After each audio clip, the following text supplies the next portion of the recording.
the cold steel of the gun barrel pressed against my temple, its chill seeping through my skin like a promise of oblivion.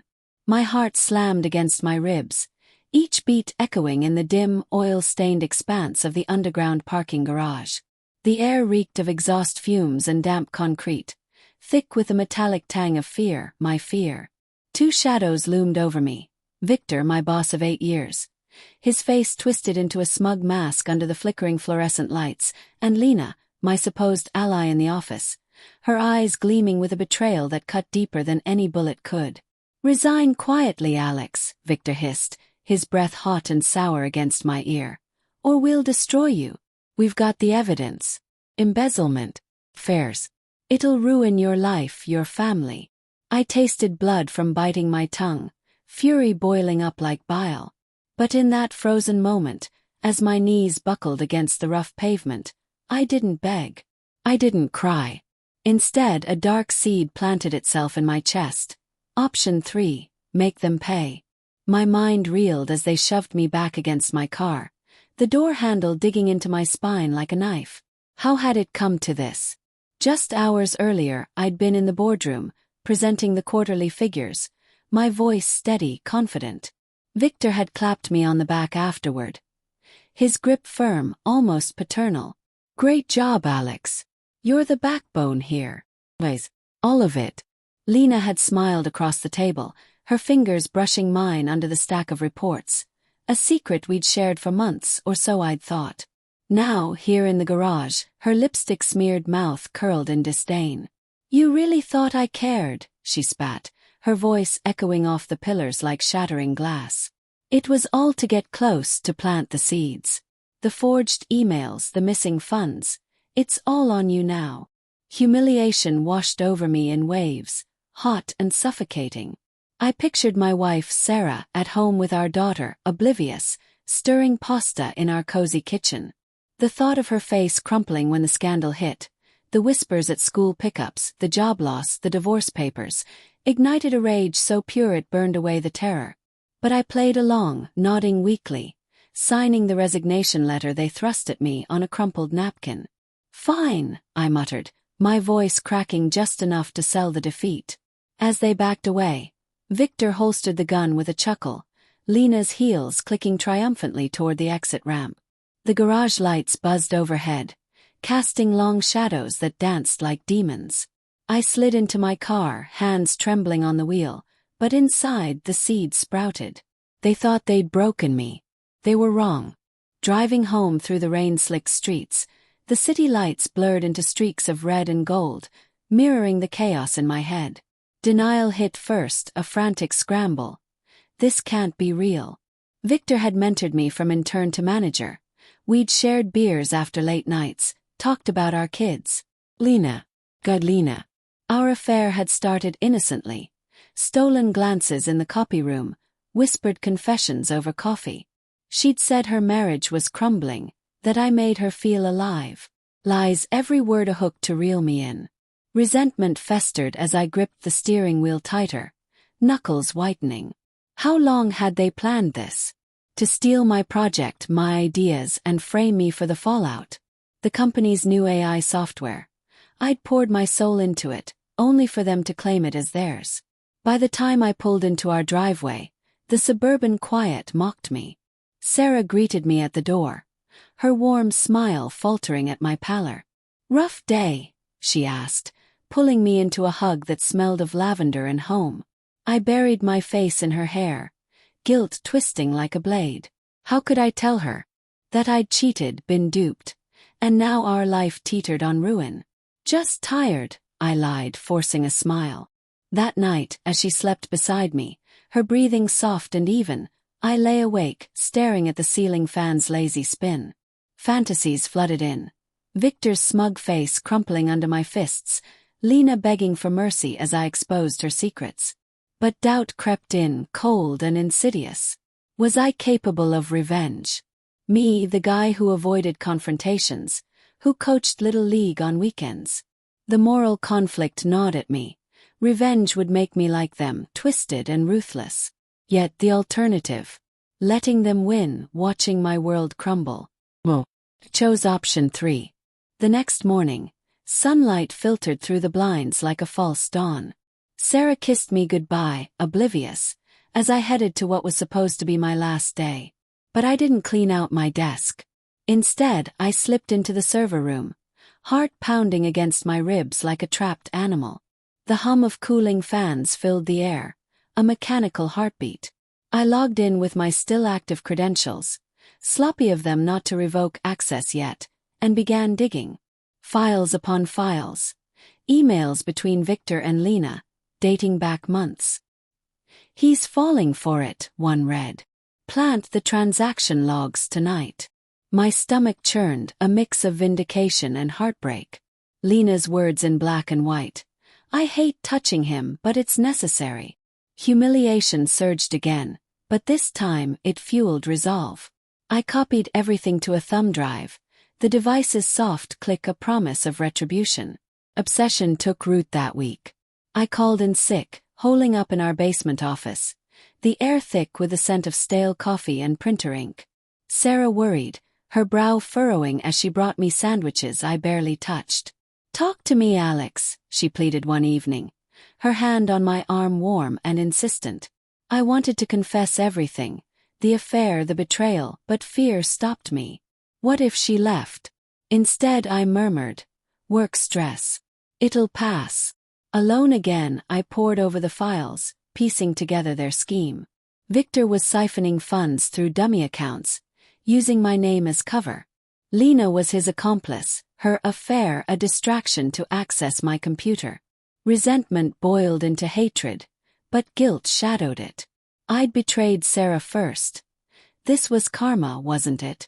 No, I told myself, shaking my head in the dim glow of the screen. They crossed a line. They threatened my life. Planning began in earnest, slow and methodical, like coiling a spring. I researched discreetly.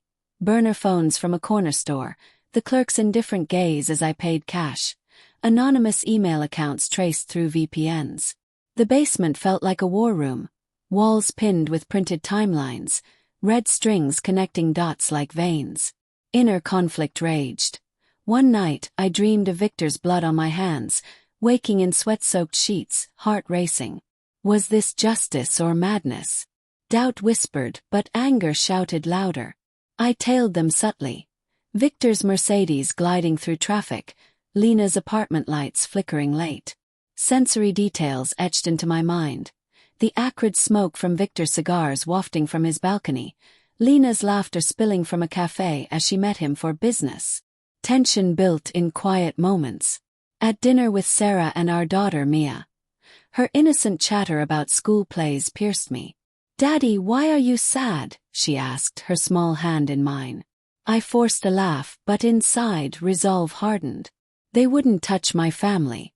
Subtle hints of vengeance emerged. An anonymous tip to the company's ethics hotline, vague enough to unsettle without implicating me. Victor called me days later. His voice tight over the phone. "Alex, you resigned. Stay gone." The underlying fear in his tone was nectar. Sweet, intoxicating.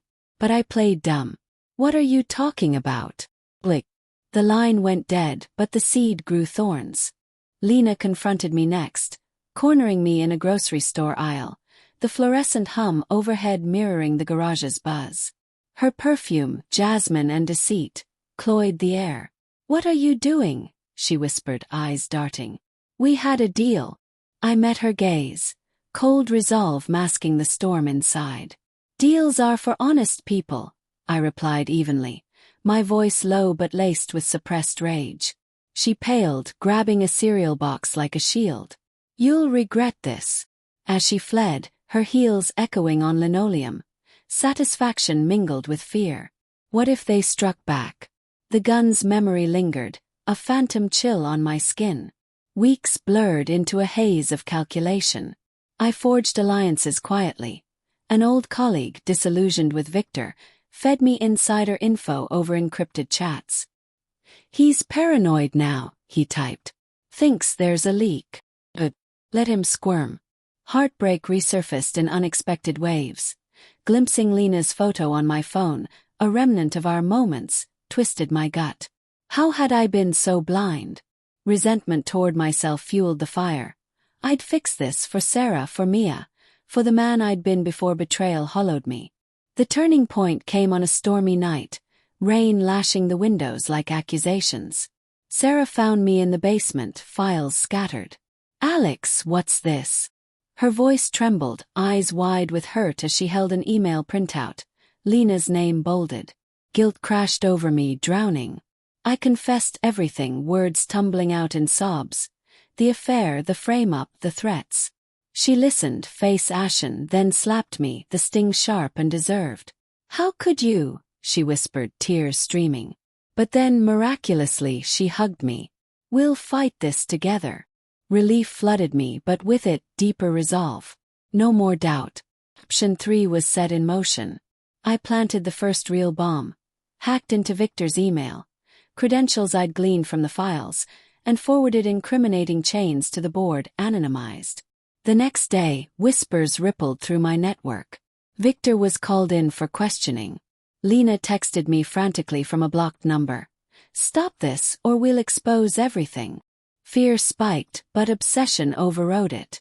I replied, "Too late." The slow burn ignited, tension coiling tighter, revenge no longer fantasy but inevitability. As part 1 drew to a close, I stood in the parking garage again, alone this time, the spotlights casting my shadow long and menacing. The air felt charged, pregnant with storm. They thought they'd cornered me, but I was the one closing in. The boardroom air was thick with tension, the mahogany table reflecting the stern faces of executives like a distorted mirror. I wasn't there, of course, officially resigned, persona non grata, but my ghost haunted the room. Victor paced, sweat beading on his forehead under the harsh LED lights. His tie askew like a noose half-tied. "This is a setup," he barked, voice cracking. Lena sat rigid, her manicured nails digging into her palms, leaving crescent moons of anxiety. The emails I'd leaked painted a damning portrait. Embezzlement schemes, forged signatures, mine included, and their illicit partnership, both professional and personal. The board chair, a grizzled veteran named Harlan, cleared his throat. "Evidence suggests otherwise, Victor. Resign, or we'll involve the authorities." Echoes of the garage threat twisted back on them. Poetic, I thought, watching from afar via hidden camera feed I'd installed weeks prior. The seed had bloomed into a venomous vine, strangling them slowly. Back home, Sarah and I huddled over my laptop, the screen's glow illuminating her determined face. "This is risky," she murmured, her hand squeezing mine. Guilt lingered in her eyes, the affair's scar fresh, but resolve bound us now. "They deserve it," I replied, voice steady despite the inner turmoil. Moral conflict still raged. Was I becoming the monster? Fantasies of their downfall soothed me, but doubt whispered of consequences. Jail, loss, regret. Mia played upstairs, her laughter a fragile anchor. For her I'd press on. Suspense mounted as days dragged. Victor called a press conference. His charisma cracked but intact. Standing at the podium, cameras flashing like gunfire. He denied everything. Baseless accusations from a disgruntled former employee. The crowd murmured, skeptical. I'd anticipated this. Leaked audio from their garage confrontation to a journalist friend, anonymized. The clip went viral that night. Victor's threats, Lena's sneers, my trembling voice. Social media erupted. Hashtags like #corporate corruption trending. Victor's stock plummeted. Lena's social profiles flooded with hate. I watched from a cafe across town, espresso bitter on my tongue, heart pounding with a mix of triumph and terror. What if they traced it back? Lena cracked first. She showed up at our door one rainy evening, mascara streaking her face like war paint. Sarah answered, her posture steel. "He's not seeing you." Lena pushed past, eyes wild. "Alex, call it off. I'll testify against Victor. Say it was all him." The living room smelled of wet wool and desperation. I emerged from the shadows, cold resolve masking the resentment bubbling inside. "Why should I trust you?" My voice was low, laced with suppressed rage. She sobbed, collapsing onto the couch. I was trapped. He forced me. Lies but layered. Her husband's abuse, Victor's leverage. For a moment, pity flickered, moral grayness clouding my vision. Was she victim or villain? But memories of her garage disdain hardened me. Get out, I said flatly. As she left, whispering threats, fear gnawed, she'd fight back dirty. Victor's retaliation came swift and vicious. Anonymous packages arrived. Photos of Sarah and Mia at the park captioned, "We know where they are." My blood ran cold, the paper slick in my trembling hands. Obsession twisted into paranoia. I installed security cameras, the beeps echoing through our home like alarms. Sarah's fear mirrored mine. "End this, Alex," she pleaded one night. Her body curled against me in bed. Guilt surged. I dragged her into this abyss. But backing down. Unthinkable. Instead, I escalated. Hacked Victor's personal accounts, draining small sums to charity in his name. Ironic justice for his embezzlement. He noticed, calling me in fury. "You bastard! I'll kill you!" The line crackled with his rage, but I heard the break in his voice, fear. Cinematic details sharpened the hunt. Tailing Victor to his mistress's apartment, the neon sign buzzing outside. Overhearing Lena's frantic calls in a parked car, her voice muffled through tinted windows. Inner thoughts swirled. Denial that this was me, fantasies of confrontation, doubt if justice was worth the soul cost. A pivotal moment, confronting an old mentor who warned, "Revenge consumes, Alex. Walk away." But resentment won, I couldn't. The climax built in layers. I set a trap. Faked evidence of Victor's deeper crimes, planted in his office via a bribed janitor. The air in his high-rise felt electric as police arrived, sirens wailing below. From a rooftop across the street, binoculars pressed to my eyes, I watched him led out in cuffs, face ashen. Lena followed, screaming denials. Triumph surged, hot and heady, but twisted with guilt. Had I gone too far? The twist uncoiled unexpectedly. Days later, a letter arrived. No return address. Inside, photos of me planting the evidence, timestamps damning. Lena's handwriting. I chose option 3 too. Heartbreak and fury collided. She'd outplayed me, recording my moves. Police knocked that evening, warrants in hand. Sarah's gasp echoed as cuffs clicked on my wrists. In the squad car, rain streaking the windows, cold resolve fractured into regret. Revenge's price. My freedom, my family shattered. Poetic justice. Or just destruction, full circle. Yet, in the cell's dim light, a final spark. Evidence I'd hidden, exposing them fully. Option 3 wasn't over. It evolved.